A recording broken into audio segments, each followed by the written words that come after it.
Saúde os irmãos com a paz do Senhor Jesus, amém? Amém? Para Jesus tem que ser mais alto, amém? Satisfação em estar convosco nesta oportunidade. Para quem não me conhece, meu nome é Marco Oliveira, venho diretamente do estado de São Paulo, cidade de São José do Rio Preto. Estou aqui incumbido de ministrar uma palavra de Deus para o teu coração e não posso deixar de agradecer por esta oportunidade que nos concedeu ao Senhor. Bem sabemos que tudo que acontece em nossa vida é permissão dele. Louvo a Deus também pela vida do evangelista Diego Vinícius, presidente do Aviva Goiânia, o vice Agilson. Que Deus possa abençoar a vida de vocês, trazendo paz, alívio e conforto ao vosso coração. A missionária Maiara Brandão, presidente do ministério, que Deus possa te abençoar.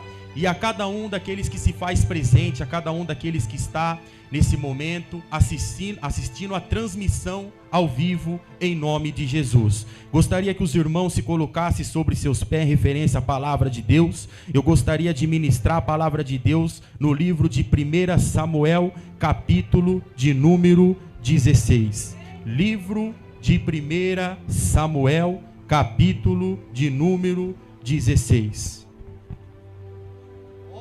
Trago a saudação também do meu pastor local da Assembleia de Deus Paulistana, pastor Édipo Cristian, e trago também a saudação de todas as Assembleias de Deus no estado de São Paulo, em nome de Jesus, para a Igreja de Cristo. Meus irmãos, eu gostaria de fazer menção nesse primeiro versículo de 1 Samuel, capítulo 16, verso 1, que diz assim: Então disse o Senhor a Samuel: Até quando terás dó de Saul? Vou estar repetindo: até quando terá dó de Saul? Podei-vos assentar, dando glória a Deus. Meus irmãos, é interessante que a Bíblia vai nos mostrar Deus levantando um homem para liderar aquela nação, aquele povo. O interessante é que Deus vai levantar o profeta Samuel não somente para ser líder, mas também para ser juiz e profeta. Mas bem sabemos que chega um tempo em sua vida em que ele vai se deparar com uma situação. Que situação é essa? Pessoas vão chegar até ele e vão perguntar: cadê o seu sucessor? Quem será o seu sucessor? Sabemos que o profeta Samuel não tem sucessor. Sabemos que o profeta Samuel não fez um discípulo. A Bíblia diz que além do povo perguntar, o povo vai vir com uma sugestão, dizendo que eles não queriam mais um profeta na liderança. Eles queriam seguir a tradição de outras nações. Eles queriam ser liderados por um rei. Diz a Bíblia que Deus vai se apresentar para o profeta dizendo: profeta, atenda o pedido desse povo, porque esse povo não tem rejeitado a ti, esse povo tem rejeitado a mim. Por quê? Porque agora o povo não queria aquilo que Deus tinha levantado para selecionar aquilo que era do agrado deles. E o que eles queriam? Eles queriam um rei no comando, eles queriam um rei na liderança. E Deus vai dar as coordenadas. Deus vai pedir para que o profeta Samuel levante alguém segundo a vontade do povo. Peraí, bem sabemos que a Bíblia vai dizer que Saul vai ser levantado a rei. Saul tinha a característica, tinha a qualidade que o povo queria. Você percebe que a própria palavra de Deus vai nos dizer que Saul, ele era grande. Dá um entender que ele tinha habilidade, dá um entender que ele tinha capacidade, dá um entender que ele tinha potencial para ser rei. O próprio Flávio Joséfo vai nos dizer que quando Saul é levantado a rei, ungido a rei, o povo fica feliz. Por quê? Fala um de nós que não ficaríamos felizes ao ter aquilo que nós sempre sonhamos. Fala um de nós que não ficaríamos felizes ao ter aquilo que nós sempre pedimos a Deus. todos nós ficaríamos felizes ao ter aquilo que nós sempre queremos. Mas a pergunta é: será se aquela felicidade era de Deus?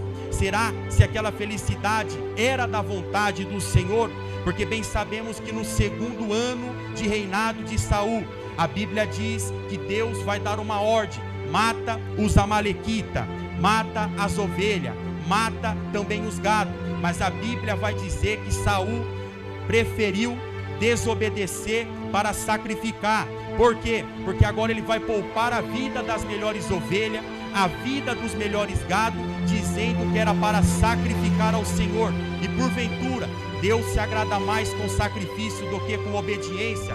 Não. Se nós pegarmos a Bíblia Sagrada, que é composta de 31.174 versículos, nós percebemos que Deus, ele requer de nós a obediência. Mas Saul agora vai preferir desobedecer para sacrificar. E o que acontece? Deus vai rejeitar Saul. Observa que uma outra hora o povo deu uma sugestão dizendo que eles não queriam mais um profeta na liderança, e agora eles queriam seguir a hierarquia, a tradição que outras nações seguiam. Deus vai permitir isso tudo, e o povo vai ficar feliz. Por quê? Porque o pedido do povo foi concedido.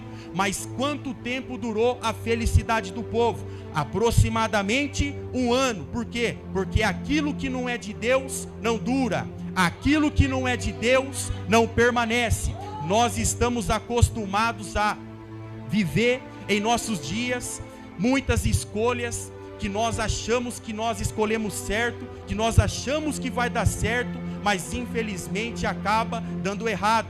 Quantos de nós não selecionamos algo em nossa vida, achando que seria a solução perfeita, achando que seria a escolha perfeita, achando que traria felicidade? No começo até trouxe, mas chegou a angústia. Por quê? Porque aquilo que não é de Deus não dura, aquilo que não é de Deus não permanece.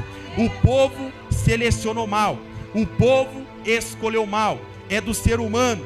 Nós conhecemos bem as escolhas que geralmente os cristãos fazem. Vamos usar algo como base na mensagem. Você observa que hoje em dia muitos relacionamentos começam bem, muitos casamentos começam bem, mas vai chegar um tempo que cada um vai para um lado. Vai chegar um tempo que vai vir as discussões, vai chegar um tempo que vai vir o divórcio. Por quê? Porque aquilo que não era de Deus não dura, aquilo que é de Deus permanece. Mas observa, o que é de Deus então? Vamos comparar a vida de Adão e Eva. Você percebe que Deus vai fazer Adão do pó da terra. Após Deus ter feito Adão, Deus vai dar uma missão para Adão. Que missão é essa? Coloca o nome de todos os animais. A Bíblia vai dizer que Adão vai começar a colocar o nome nos animais, e Adão, ele vai perceber algo. O que ele vai perceber? Que não havia ninguém semelhante a ele. A própria palavra de Deus diz que Adão não achava ninguém como diante dele. Eu aprendi 34 matérias dentro do bacharelado e aprendi que 2 são essenciais para o pregador. A primeira se chama hermenêutica bíblica, que é a arte que você interpreta o texto. A segunda se chama exegese bíblica, que é a mesma arte de interpretação, mas você interpreta o texto dentro do teu sentido etimológico. Então bora interpretar. Adão vai começar a colocar o nome de todos os animais, e ele vai perceber que em cada espécie havia macho e fêmea, mas para ele não havia uma companheira, para ele não havia uma disjuntora. O que Deus vai fazer? Deus vai ver essa situação, vai perceber que não tem nada certo, vai colocar a mão na cabeça e vai dizer: não é bom que o homem viva só. Deus vai fazer Eva para Adão, para ser a companheira de Adão. Mas observa como acontece em todos os relacionamentos, como acontece na vida de todo mundo. Vai haver uma falha. Eva vai falhar, Eva vai pecar, e ela pecando, ela faz com que Adão peca também. Ela pecando, ela faz com que Adão erra também. Mas a pergunta que eu gostaria de fazer para a igreja é a seguinte pergunta: os dois se separou? Os dois largou? Não. Por quê? Porque aquilo que é de Deus dura, aquilo que é de Deus permanece. O povo selecionou mal, o povo fez a escolha, e é do ser humano escolher o melhor. Se você vai numa concessionária, você não ia escolher um Fusca, claro que não. Você escolheria o melhor carro. Por quê? Porque nós somos acostumados a selecionar aquilo que agrada aos nossos olhos, não percebendo que nem tudo que reluz é ouro, não percebemos que nem tudo que nos faz feliz é da vontade do Senhor. O povo selecionou algo achando que seria o certo. Para falar a verdade, o povo selecionou algo achando que traria felicidade, mas talvez trouxe a angústia, talvez trouxe a tristeza. Eu gostaria de contar aqui um testemunho de alguém que fez uma escolha em sua vida também, achando que seria a melhor opção. Gostaria de contar um testemunho de um jovem que nasceu no ventre de uma mãe solteira, um jovem que cresceu com o sonho de ter um pai, um jovem que cresceu com o sonho de soltar pipa como seu pai, um jovem que cresceu com o sonho de aprender a jogar burquinha com o seu pai, mas infelizmente ele não tinha pai. Infelizmente ele nasceu no berço de uma mãe solteira, numa família totalmente desconcertada, uma família que uns era envolvido com o tráfico de droga, outros era envolvido com macumbaria e outros nem se fala. Mas esse jovem cresce na barra da saia da avó dele, a avó dele cristã desde quando nasceu, praticamente quase 40 anos convertida dentro da Deus e Amor, missionária, consagrada e servindo ao Senhor até hoje. Mas observa, esse jovem vai crescer na barra da saia da avó, frequentando igreja, louvando na igreja, mas a sua mãe, por ela ser solteira, ela tinha a total certeza que um dia ela iria achar alguém, e ela achou alguém. Ela se casou com esse alguém, indo morar para outra cidade com esse alguém, trazendo o jovem junto com ela, o filho dela junto com ela, distanciando o jovem da igreja e até mesmo da casa de sua avó, que influenciava ele ir na igreja. O interessante disso tudo é que esse jovem agora estava se afastando da igreja, se afastando da sua avó, mas outra hora ele estava pensando, imaginando, até mesmo achando que o sonho dele seria realizado. Que sonho? De ter um pai. Ele vai chegar agora nesse rapaz que sua mãe está casado e vai dizer: olha, eu gostaria de fazer uma pergunta. Que pergunta é essa? Eu gostaria de saber se eu posso te chamar de pai. Eu gostaria de saber se eu posso ter o Senhor como meu pai. Simplesmente esse rapaz vai olhar para a cara daquele jovem e vai dizer: olha, eu vou pensar e vou ver se eu vou deixar você me chamar de pai. Aquilo foi o fim para aquele jovem. Aquilo acabou com aquele jovem. Você observa agora que aquele jovem vai fazer uma escolha, e a escolha é ir para o mundo, usar drogas e se prostituir com aquilo que Satanás oferece. O jovem vai pegar o talento que Deus deu para ele para cantar para o mundo, achando que aquilo poderia preencher o vazio do seu coração. O jovem começa a traficar, começa a roubar. Uma outra hora também ele está cantando para lá e para cá no estado de São Paulo, fazendo show. Chegou até fazer uma fama, mas ele acabou caindo de toca no tráfico de droga, fazendo com que sua própria família rejeitasse, fazendo com que sua própria mãe o abandonasse.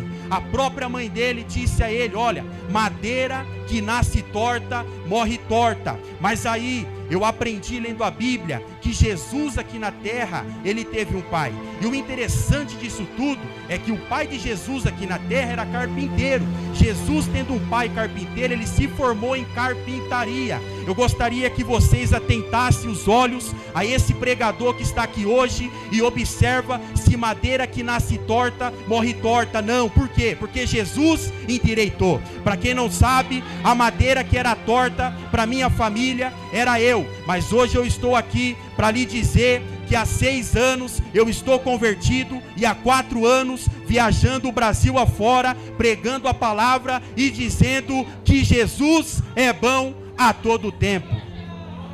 Eu fiz uma escolha em minha vida, achando que seria a escolha certa, mas não foi. Me arrependi. Hoje uso isso como testemunho. Muitos jovens são edificados por intermédio do meu testemunho. Eu fui um cantor de funk, tive várias oportunidades de crescer na vida, mas não era o que Deus tinha para minha vida. O que Deus tinha para minha vida era maior. o que Deus tinha na vida de Davi também era maior. Você observa que Deus rejeita Saul, que era grande, e Deus vai pedir para o profeta Samuel ir agora na casa de Jessé, dizendo que dentre os filhos dele teria alguém que Deus tinha escolhido como rei. Mas o interessante é que Deus não vai escolher um grande, Deus vai escolher um pequeno. Deus vai escolher alguém que não tem capacidade alguma, Deus vai escolher alguém que não tem habilidades nenhuma. Para falar a verdade, Deus escolhe as coisas loucas desse mundo para confundir a sábia. Você observa que quando Deus manda Samuel chamar os filhos de Jessé para a tenda, para o sacrifício, Davi não aparece, Davi fica no pasto. Por quê? Porque o próprio pai dele rejeitava ele, o próprio pai dele falava que ele era pequeno. Mas observa, Davi, ele já tinha Deus, já tinha a total certeza que seria ele que seria o escolhido. Passou Abinadab, Samar, Eliabe, nenhum foi escolhido. Deus queria Davi. Mesmo Davi sendo pequeno, Deus queria Davi. Observa, Davi, além de ser rejeitado pelo seu próprio pai, ele era pastor de ovelha. Mas o interessante disso tudo é que ele não pastoreava qualquer tipo de ovelha. Ele pastoreava ovelhas malhadas, que não tinha valor algum para o mercado. Ovelhas malhadas ninguém quer comprar, ninguém quer negociar. Mas o interessante disso tudo, além dele pastorear ovelhas que não tinham valor, ele era fiel ao seu pai. Me prova na Bíblia. Quando vinha o urso, o que ele fazia? Ele matava. Quando vinha o leão, o que ele fazia? Ele matava, demonstrando fidelidade ao seu pai. Além de não ter valor, Davi era fiel e pastoreava poucas ovelhas. Me prova na Bíblia, quando ele desce para a peleja, se dispõe para lutar contra o gigante, o que o irmão dele fala no ouvido dele: com quem que você deixou a poucas ovelhas de nosso pai? Além de Davi pastorear ovelhas malhadas, poucas ovelhas, ovelhas que não tinham valor algum, Davi era fiel ao seu pai. A própria palavra de Deus diz: seja fiel no pouco, porque no muito eu te colocarei. Prova na Bíblia que Deus colocou Davi no muito. Para você ter uma noção, Davi era tão pequeno que o nome de Davi parece mais vezes do que o próprio nome de Jesus na Bíblia. O nome de Davi parece 735 vezes na Bíblia. Isso porque Davi era pequeno. Para você ter uma noção, Davi era tão pequeno que não existia um rei na história da humanidade mais grande do que Davi. Para falar a verdade, o nome de Davi é homenageado até hoje. Me prova, na bandeira de Israel tem o quê? A estrela de Davi. Isso porque Davi era pequeno. Pregador, o que você quer falar com isso? Que o que Deus tem para fazer na minha vida e na sua vida é grande. Não, eu vou repetir. O que Deus tem para fazer na minha vida e na sua vida é grande. Deus tem algo extraordinário para a vida de cada um de nós. Todo mundo olhava para mim e dizia: não vai dar em nada. 33 tatuagens no corpo, de quebra uma na testa, várias passagens nas costas, não vai dar em nada. Estava condenado a 19 anos. Mas quando Deus me separou ao diaconato, no dia seguinte eu fui depor no fórum. O juiz olhou para mim e falou assim: sai daqui. Eu não sei o que aconteceu, mas a partir de hoje você não deve mais nada. Sabe por quê? Porque aquilo que Deus tem para fazer nas nossas vidas é grande. Quantas pessoas não chegou em mim e falou: você nasceu para viver uma vida de decepção, você nasceu para viver uma vida de tristeza. Mas aí eu descobri, num estudo teológico com o pastor Raik Carmelo, acompanhando a live, que Deus ele trabalha totalmente diferente da maneira do ser humano. Você observa que quando nós vamos construir algo, nós começamos pelo alicerce, por baixo.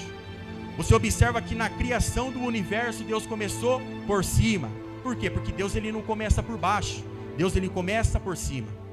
Você observa que a Bíblia vai relatar acerca de um tabernáculo, um templo móvel construído no deserto, para uma vez por ano o sumo sacerdote entrar no Santo do Santo e ter um encontro com Deus. Todos nós achamos que essa matéria é original aqui na terra, mas se nós pararmos para observar, não é. Por quê? Porque antes de se ter um aqui na terra, já tinham lá no céu. Por quê? Porque Deus ele não começa por baixo, Deus ele começa por cima. Jesus está crucificado naquela cruz, passando dores. Para quê? Para nos salvar. E você observa que agora ele vai olhar para cima e vai falar uma palavra grega, tetelestai, que significa está consumado. O que acontece? O véu se rasga. De qual maneira? De baixo para cima ou de cima para baixo? De cima para baixo. Por quê? Porque Deus ele não começa por baixo. Deus ele começa por cima. Você observa que a Bíblia vai dizer no capítulo 2 de Gênesis, versículo 27, que Deus ele formou o homem do pó da terra. Mas o interessante disso tudo é que no capítulo 1, versículo 27 de Gênesis, a Bíblia vai dizer que Deus ele criou. Peraí, no capítulo 2, a Bíblia diz que Deus ele formou o homem. Mas no capítulo 1, a Bíblia diz que Deus criou. Por quê? Antes de Deus fazer aqui na terra, Deus criou lá em cima. Por quê? Porque Deus ele não começa por baixo. Deus, ele começa por cima. Eu gostaria que os irmãos levantassem a mão, porque eu vou lançar uma palavra profética para os irmãos. Quem é que disse que você nasceu para viver para baixo? Quem é que disse que você nasceu para viver uma vida de decepção? Deus te fez para você viver por cima. Deus te fez você para viver por cima. Deus te fez você para viver por cima. O que Deus tem na nossa vida é grande. Ninguém acreditava, mas Davi foi escolhido. Nem mesmo os irmãos de Davi acreditavam, mas Davi foi escolhido. Ninguém acreditava em mim, mas eu fui escolhido. Ninguém acreditava em você, mas você foi escolhido. Então, se você está aqui nessa noite, tome posse dessa palavra, porque o que Deus tem na minha vida e na sua vida é grande. Não, eu vou repetir. O que Deus tem na minha vida e na sua vida é grande. Se você acredita nessa palavra, as palmas louvam ao Senhor e eu agradeço a oportunidade.